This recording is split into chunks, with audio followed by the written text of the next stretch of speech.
ভোটের আবহে বিজেপিকে এবার তীব্র আক্রমণ করলেন শ্রীরামপুর কেন্দ্রের তৃণমূল প্রার্থী কল্যাণ বন্দ্যোপাধ্যায়। কল্যাণ বন্দ্যোপাধ্যায়ের নাম ভাঙাচ্ছেন বিজেপি প্রার্থী। পাশাপাশি তার অভিযোগ, কল্যাণ বন্দ্যোপাধ্যায়ের প্রাক্তন জামাই বলেই বিজেপির টিকিট পেয়েছেন কবীর শঙ্কর বসু। অন্যদিকে সন্দেশখালি নিয়ে বিজেপির যে প্রচার, সেই প্রচারে উল্টো প্রভাব পড়বে বলেও মন্তব্য করেছেন তৃণমূল প্রার্থী কল্যাণ বন্দ্যোপাধ্যায়। শ্লীলতাহানির অভিযোগ নিয়ে রাজ্যপালকেও নিশানা করেছেন তিনি। অন্যদিকে মিঠুন চক্রবর্তীর উদ্দেশ্যে তার প্রশ্ন, বাংলার জন্য কি করেছেন মিঠুন চক্রবর্তী? শ্রীরামপুরের তৃণমূল কংগ্রেস প্রার্থী কল্যাণ বন্দ্যোপাধ্যায় তিনি জগদীশপুরে আজকে প্রচার করছেন, উত্তরপাড়ায় প্রচার রয়েছে। কল্যাণ বন্দ্যোপাধ্যায় প্রচার করতে করতে আমাদের সঙ্গে রয়েছেন। কল্যাণদা, আপনার থেকে জানতে চাইব যে আপনি 3 বার সাংসদ ছিলেন, এবারে আপনি প্রার্থী হয়েছেন, কি কাজ করেছেন যে কারণে মানুষ আপনাকে ভোট দেবে? গোটা শ্রীরামপুর পার্লামেন্টে ডেভেলপমেন্ট করেছি আমি। এমপি ডেভেলপমেন্ট ফান্ডের টাকা থেকে যেটা পাই, রাস্তাঘাট তো ছেড়েই দাও, সব তো করাই আছে। এবারে আপনার বিরুদ্ধে দুজন প্রার্থী হয়েছেন, এক জোটের পক্ষ থেকে, কংগ্রেস এবং বামেদের জোটের পক্ষ থেকে দীপশিতা ধর। ডোমজুড়ে তার দাদু বিধায়ক ছিলেন, কি বলবেন? সে ওরা প্রার্থী করেছে, সেখানে আমার বলার কি আছে? আমার কিছু বলার নেই, করুন। বিজেপি প্রার্থী হচ্ছে, আমরা জানি, কবীর শঙ্কর বসু। আজকে মিঠুন চক্রবর্তী এসছিলেন কবীর শঙ্কর বসুর সমর্থনে, কি বলবে? প্রার্থী হয়েছে, প্রার্থী কাকে নিয়ে এসে প্রচার করবে না করবে আমার কিছু এসে যায় না, কারণ ওরা এতটাই ডিস্টেন্সে রয়েছে, ওদের লড়াই 2 আর 3-এর হওয়ার লড়াই। আমি সেখানে কি বলবো? ওরা অনেক কিছু কথাবার্তা বলেছে, কমেন্টস করেছে, ওপর থেকে জলটা দেখেছে, জলটা দেখে বলে দিচ্ছে কতটা জলে তো নামেনি, এবার তো নামতে আরম্ভ করেছে। কবে যখন 20 তারিখে পুরোপুরি নামবে, রেজাল্ট বেরোবে, তখন বুঝতে পারবে 4 তারিখে গভীরতাটা কোন জায়গায় রয়েছে কল্যাণ বন্দ্যোপাধ্যায়। আপনি অনেক জায়গায় গিয়েই প্রচারে বলছেন, আমরা দেখতে পাচ্ছি যে দীপশিতা ধর হোক বা কবীর শঙ্কর বসুর পরিচয় নিয়ে আপনি বিভিন্ন জায়গায় প্রশ্ন তুলছেন। হ্যাঁ, তা কি আছে পরিচয়, কেন বারবার আসে? শ্রীরামপুরে তো হেরে চলে গিয়েছিল 23,000 ভোটে, সে আবার প্রার্থী হয়েছে। তার রাজনীতির পরিচয়টা কি? শ্রীরামপুর পার্লামেন্টের মানুষের সঙ্গে তার কি আছে? সামাজিক, রাজনৈতিক, কোনো কিছুই না। সব জায়গায় ভাঙাচ্ছে তো একটাই নাম, তাহলে একটাই নাম তো ভাঙাচ্ছে, প্রাক্তন শ্বশুরের নাম কল্যাণ ব্যানার্জি। এটা কোনো পরিচয় হতে পারে একটা মানুষের? কি আছে শ্রীরামপুরে? প্রশ্নটাই কি আছে? তুমি কি পলিটিক্যাল অ্যাক্টিভিটিসের সঙ্গে ইনভলভ? আমি কিছু বলতাম না। সামাজিক অ্যাক্টিভিটিসের সঙ্গে ইনভলভ না। আর নরেন্দ্র মোদীর টিকিটও দেয় সেই জন্য। কল্যাণ বন্দ্যোপাধ্যায় প্রাক্তন জামাই বলেই ওই জন্যই টিকিট পায়। আবার কি? অন্য কোথাও পায় না কেন? অন্য কোথাও দেয়নি কেন? বাজারের দাম কি আছে? ক্রেডিবিলিটি কি আছে? একটা মানুষের তো ক্রেডিবিলিটি থাকবে। কিসের কারণে? কি কারণ? দীপশিতা ধর, জেএনইউ-এর রাজনৈতিক কেরিয়ার রয়েছে, তিনি প্রার্থী হয়েছেন, তাকে নিয়েও আপনার কিছু বক্তব্য?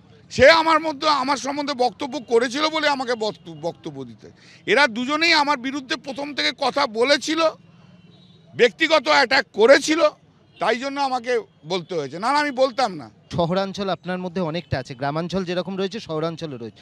সন্দেশখালির কোনো প্রভাব পড়বে? কিচ্ছু নেই, সন্দেশখালি বরঞ্চ উল্টো প্রভাব এসে গেছে আমাদের ফেভারে এসে। কারণ সন্দেশখালি যে একটা প্ল্যান্টেড স্টোরি এবং বিজেপির কত নোংরা খেলা। সন্দেশখালির মেয়েদের 2000 টাকাতে তাদের সম্মান ইজ্জত যে বিক্রি করা হলো, তার আজকে তো মানুষ তো সেটা বুঝতে পারছে। যেটা ভেবেছিল আমাদের এগেনস্টে করবে, সেটা হবে না। আমি একটা কথা তোমাকে পরিষ্কার বলছি, এটা আমার অ্যানালিসিস অফ দিস এন্টার। আমি তো আজ 63 দিন 64 দিন রাস্তায় রয়েছি। আমি শুধু আমার কনস্টিটুয়েন্সি নয়, আমি হুগলি আরামবাগ গেছি, আমি বাঁকুড়া গেছি, আমি বিভিন্ন জায়গায় করেছি, ডিস্ট্রিক্ট ওয়াইজ করেছি। মানুষ মমতা বন্দ্যোপাধ্যায়কে ভালোবাসে, বিশ্বাস করে। এই বিশ্বাসের জায়গায়, ভালোবাসার জায়গা থেকে কোনো ঘটনাই কোনো কিছু সরাতে পারবে না। রাজ্যপালের এই যে ইস্যু, সেটা কোনোভাবে প্রভাব ফেলবে কি? আপনি বলছিলেন যে জুন মাসের পরে ব্যবস্থা হতে পারে। রাজ্যপালের ব্যাপারটা কি? রাজ্যপালের যে জিনিসটা করছে, একটার পর একটা কেন অভিযোগ আসবে? ধরলাম একজন নয় মিথ্যে অভিযোগ করছে, তাহলে আরেকটা অভিযোগ কেন হলো? এটা তো সন্দেহ। King should be above all criticism. রাজ্যপালের বিরুদ্ধে পরপর আসছে কেন? সন্দেহ তো হচ্ছে। যেটা প্রশ্ন হচ্ছে রাজ্যপালের বিরুদ্ধে কোনো স্টেপ নেওয়া যায় কিনা, সেটা কনস্টিটিউশনাল কিছু বার রয়েছে, কিন্তু জুন মাসের পর তো রাজ্যপাল থাকবে না।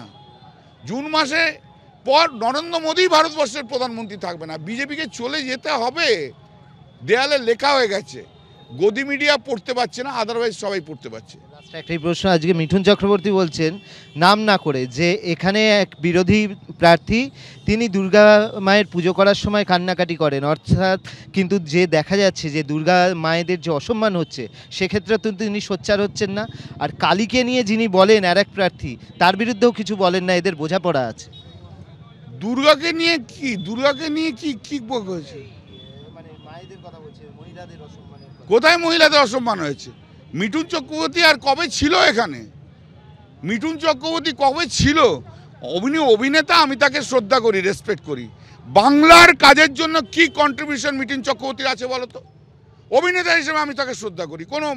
এটা কোনো আমার খুব ফেভারিট। আমার ইয়াং লাইফ থেকে মৃগয়ার অভিনয় করে আমি ওনার ফ্যান হয়েছি, আমি খুব রেসপেক্ট করি। শিল্পী হিসেবে অভিনয় করি, কিন্তু রাজনীতিবিদ হিসেবে ও বাংলায় কি করেছে? কেন বারবার এখান থেকে এই দল ওই দল?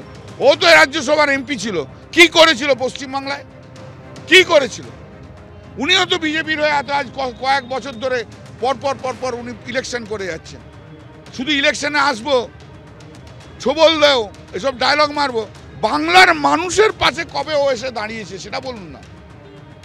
কোন রাজনৈতিক কোন আন্দোলনের সঙ্গে রয়েছে? কোন মানুষের উপকারটা করেছে? কোন মানুষের উপকারটা উনি করেছেন?